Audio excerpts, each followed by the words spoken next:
Hi there, everybody. Thank you so much, Kathy, for the introduction, and MCEC for having me, and for all of you guys for introducing yourselves and joining today. I know there's a lot going on, and everybody here is very busy, so I am really grateful for the time today to be together. As Kathy said, my name is Allison Jaden. I'm a Special Projects Manager on the Climate Change Program with the Maryland Department of the Environment, and I am coordinating our statewide climate pollution reduction grant for planning from the EPA, which I'll talk a little bit more about today. So what I'd like to do as far as structure for our time together, because I know all minutes are valuable here, I'm going to give a brief presentation about our statewide planning efforts and introduce a couple of grant opportunities that I'm working on at MDE. Then I want to open it up for questions. And hopefully, and most importantly, I really want to make sure we have time today for discussion. As Pam said, we are recording this session because I do know we have other folks who had wanted to be here. I want to make sure they're able to view the presentation component of our time today together, and then we'll have other ways to reach out and collect feedback from everybody. So if you can, if you have a question, go ahead and put it in the chat so we keep track of them. But I'd like to try to get through the PowerPoint part of this quickly and then open up for questions and dialogue after.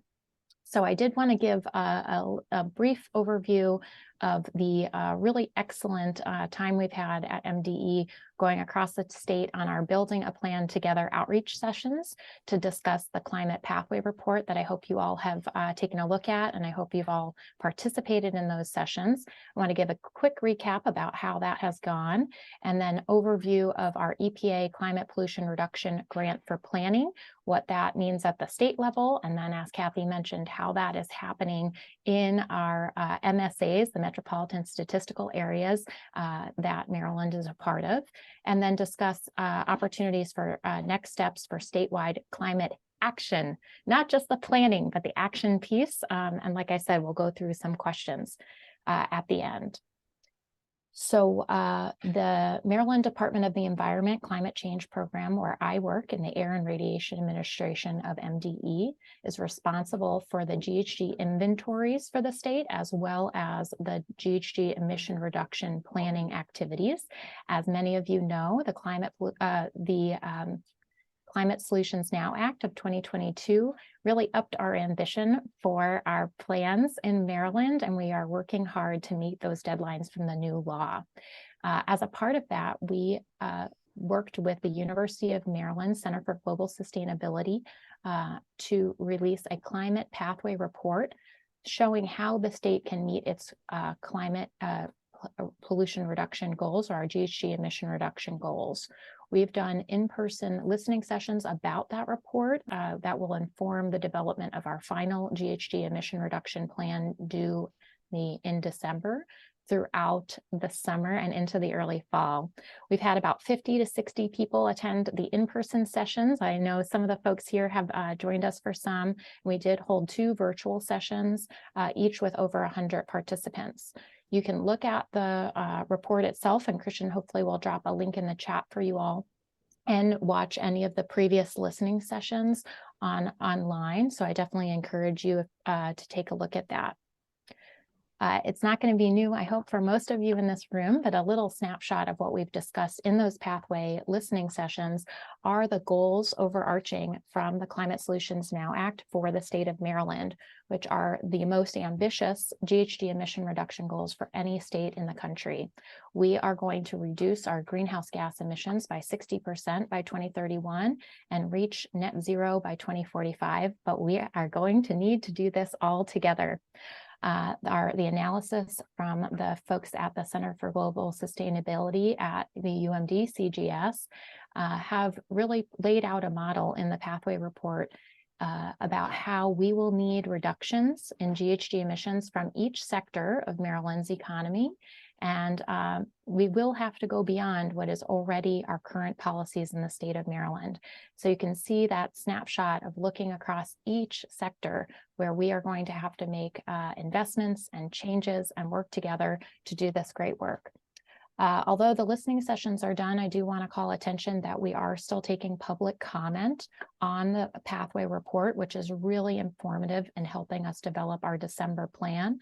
So if you haven't already, take a look at the report and please submit and encourage other stakeholders that you know and folks you know to submit their comments by October 15th by going to the link here.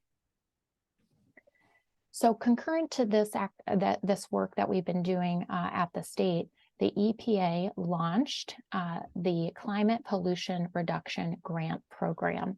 And they launched that program in early start of this year and has organized a competition that includes planning funds for climate pollution reduction planning at various levels of action across the country, and a really exciting implementation grant associated with it. For Maryland, the state of Maryland has received $3 million for statewide climate pollution reduction planning, and the DC, along with the DC metropolitan area, has received $3 million for that same CPRG planning grant.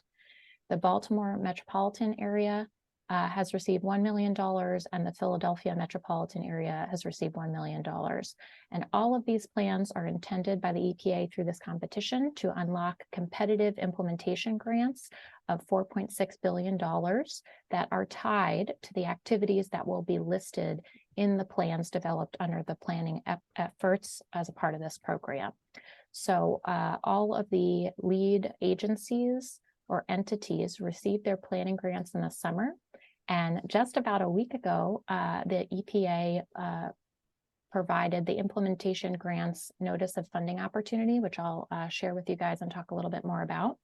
But we are on a rapid pace to develop the deliverables as some of the first deliverables as part of the planning grant and meet the deadline for that implementation grant. So our first deliverable for this planning grant is due in March, and it's called a Priority Climate Action Plan. I'll talk a little bit more about that. And then the deadline for those implementation funds associated with that priority plan are due in April. What are the objectives here? What's going on with Climate Pollution Reduction Grant? Well, certainly we are looking to reduce climate pollution, but we want to, tackle climate pollution in a way that increases good jobs and lowers energy costs for families. We want to accelerate the work to address environmental injustices, deliver cleaner air. And for us in Maryland, we want to ensure that Maryland is competitive for the federal and Sorry, somebody's on. Somebody has an echo, sorry. If you can go on mute. We want to make sure Maryland's competitive for federal implementation funds for climate action across a number of opportunities in the Bipartisan Infrastructure Law and the Inflation Reduction Act, not just tied to the CPRG funds. And we want to drive a successful local implementation for high priority measures to reduce climate pollution. So I shared the number of planning grants that were given to Maryland as a part of the CPRG program. Sometimes it helps to see what that looks like visually. And so this is a map of Maryland as defined by the EPA's CPRG planning grants.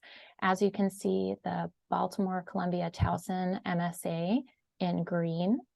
We've got some of those counties here on the line, and excited to hear how things are going with you guys on your steering committee. Cecil County is participating in the Philadelphia, Camden, Wilmington MSA planning, and then the state of Maryland is in kind of the brown color here.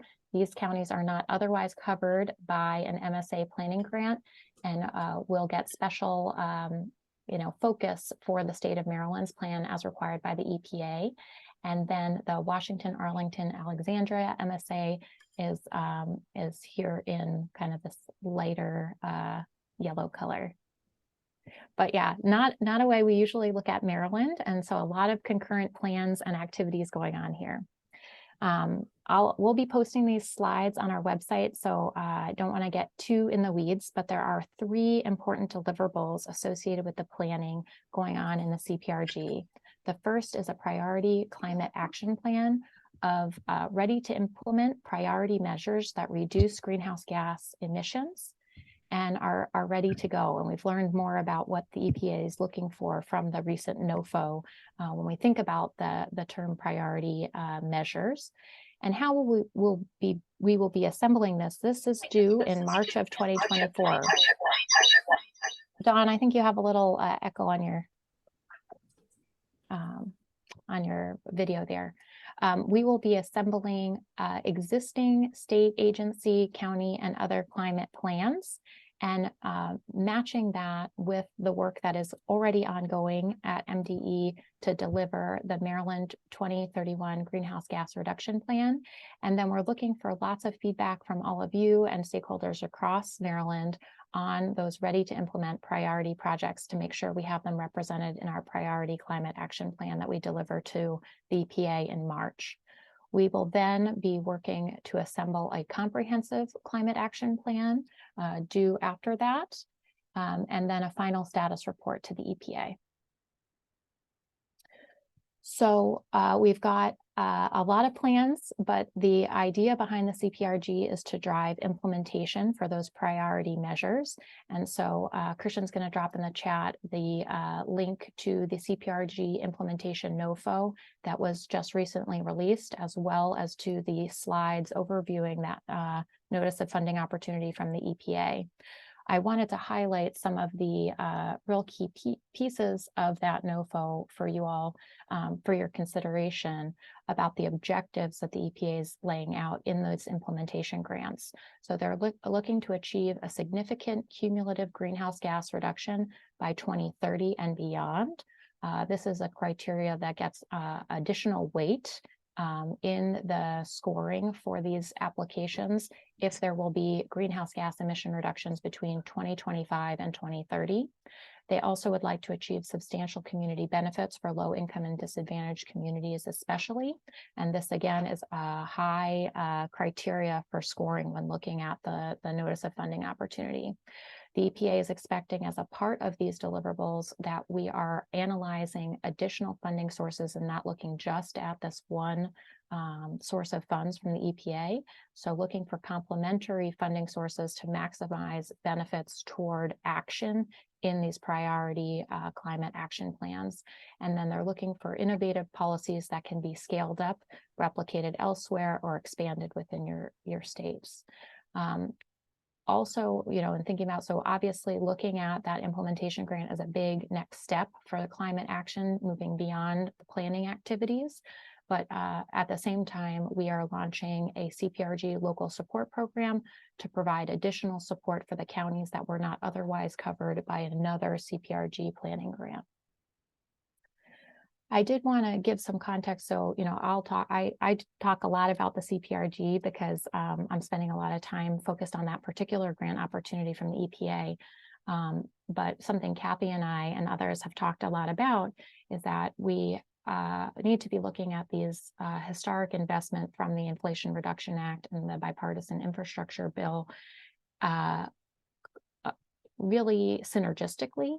And so there's been a lot of development to foster better coordination across state agencies. And then I think we need to keep upping the opportunities for that type of coordination across other levels of government and with other stakeholders. So I participate as well as a representative from each state agency on Governor Moore's federal investment team. And that team meets every other week to, with the leadership of the governor's office, centralize information sharing relating to federal investment opportunities, foster collaboration between state agencies, and offer all the agencies a single point of contact for grant opportunities in the governor's office. So as we're kind of looking at that, scaling that, I think I'm interested to hear feedback from you all about methods of communication and getting the word out about these opportunities. I did want to flag, in addition to the CPRG that I mentioned today, that if you haven't gotten your letter to Kathy and the team at MCEC for Solar for All, hopefully you're sending it in today, because I know we're going to hear a lot during the work session tomorrow on that. And Kathy and the team, thank you so much for all your amazing work. But can't talk about grants without making a plug there. We did also see 2 additional NOFOs come up recently for the EPA Brownfields funds. So wanted to highlight that for anybody who's been looking in funding from that opportunity. And then the EPA also has released some information about additional clean school bus rebates. And so wanted to flag that here. For those of you who haven't seen it, a resource that I think is very valuable regarding grants tracking is the climate program portal. And Christian hopefully can drop this in the chat for you guys to check out and sign up. I think it is free for government officials. So with that, I'd love to stop our video recording, Pam, and open it up for some questions, and then questions you all have of me, and then